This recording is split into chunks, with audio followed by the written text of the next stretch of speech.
Hi friends, இன்றைக்கி செய்ய போகிற டிஷ் என்னென்னு பார்த்தீங்கன்னா சண்டே ஸ்பெஷலாக குக்கர்லேயே வந்து சிக்கன் பிரியாணி எப்படி கையில் ஒட்டாமல் உதிரி உதிரியாக செய்யலான்றதை பார்க்கலாம்.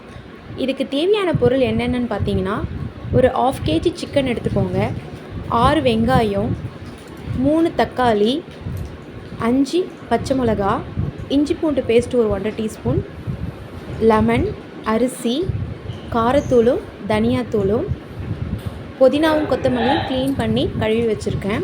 சிக்கனில் காரத்தூள், மஞ்சள், உப்பு, தனியா பொடி எல்லாத்தையும் கலந்துக்கோங்க. அதுக்கப்புறம் இஞ்சி பூண்டு பேஸ்ட்டு ஒரு 1/2 டீஸ்பூன் போட்டுக்கோங்க. அதுக்கப்புறம் தயிர் ஒரு 3 டீஸ்பூன் போட்டுக்கோங்க.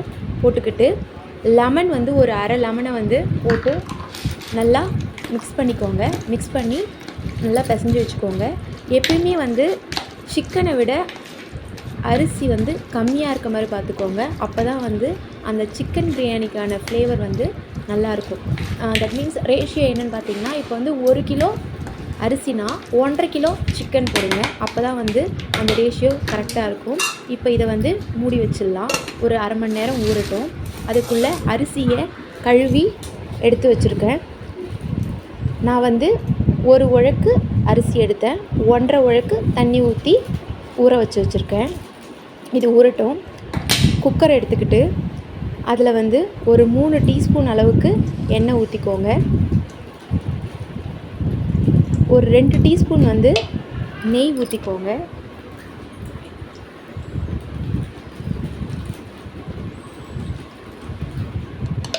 எண்ணெய் நல்லா காயட்டும்.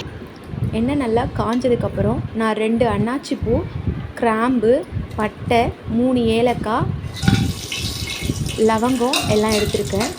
இது வந்து நல்லா பொரியட்டும். பொரிஞ்சதுக்கப்புறம் வெங்காயம் கட் பண்ணி வச்சுருக்கிறத வந்து ஆட் பண்ணிக்கோங்க. எவ்வளோக்கு எவ்வளோ வெங்காயம் வந்து நமக்கு வந்து வதங்குதோ அப்போ தான் வந்து பிரியாணியுடைய டேஸ்ட் வந்து நல்லாயிருக்கும். வெங்காயம் வதங்கினதுக்கப்புறம் இஞ்சி பூண்டு பேஸ்ட் வந்து போடணும். வெங்காயம் நல்லா முருகலாக வேகணும். நல்லா அது ப்ரௌன் கலராக வரணும். அந்த வாசனையிலே தெரியும் நமக்கு. இப்போ வந்து பார்த்திங்கன்னா பொன்னிறமாக வெந்துருச்சு. நான் வந்து அந்த உழக்கு சொன்னேன்ல, அந்த உழக்குக்கு நான் அந்த ரேஷியோ அளவுக்கு எவ்வளோ ரேஷியோ இஞ்சி பூண்டு பேஸ்ட்டு போடணும்னு சொல்லியிருக்கேன். பார்த்துக்கோங்க. போட்டுக்கிட்டு நல்லா வந்து மிக்ஸ் பண்ணி வச்சுக்கோங்க. இந்த ஸ்டேஜில் வந்து உப்பு போட்டுக்கோங்க. அடி பிடிக்காமல் இருக்கும் உப்பு போட்டுக்கிட்டிங்கன்னா.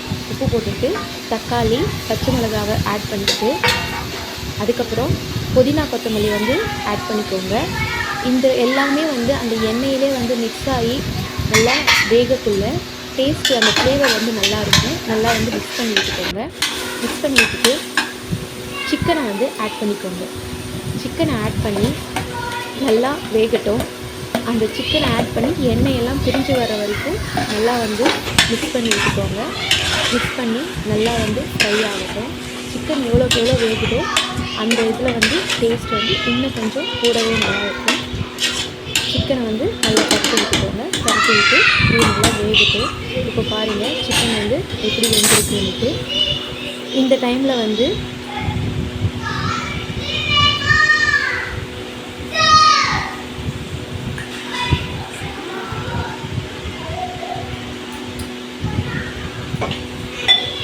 வந்து 1.5 டம்ளர் தண்ணி ஊற்றிக்கோங்க. 1.5 டம்ளரில் 1.5 உழக்கு தண்ணி ஊற்றிக்கோங்க.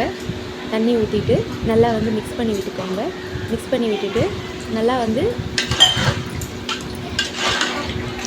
கொதிக்கட்டும். கொதிச்சதுக்கப்புறமா வந்து இப்போ நான் சொன்னது வந்து 1 உழக்குக்கான ரேஷியோ தான் நான் சொல்லியிருக்கேன். நீங்கள் வந்து 1 kgக்கு வந்து எவ்வளோ செய்யலான்னு பார்த்தீங்கன்னா, 1 kgக்கு 3/4 கிலோ வெங்காயம் எடுத்துக்கோங்க. 3/4 கிலோ வெங்காயத்துலேருந்து ஒரு 6 தக்காளி எடுத்துக்கோங்க. தக்காளி எடுத்துக்கிட்டு அதுக்கப்புறம் 8 பச்சை மிளகாய் எடுத்துக்கோங்க. இதெல்லாம் வந்து 1 kgக்கான ரேஷியோ. இந்த ஸ்டேஜில் வந்து நல்லா கொதிச்சதுக்கப்புறம் அரிசியை கலந்துக்கோங்க. அரிசியை கலந்து விட்டுட்டு நல்லா மிக்ஸ் பண்ணி விட்டுருங்க.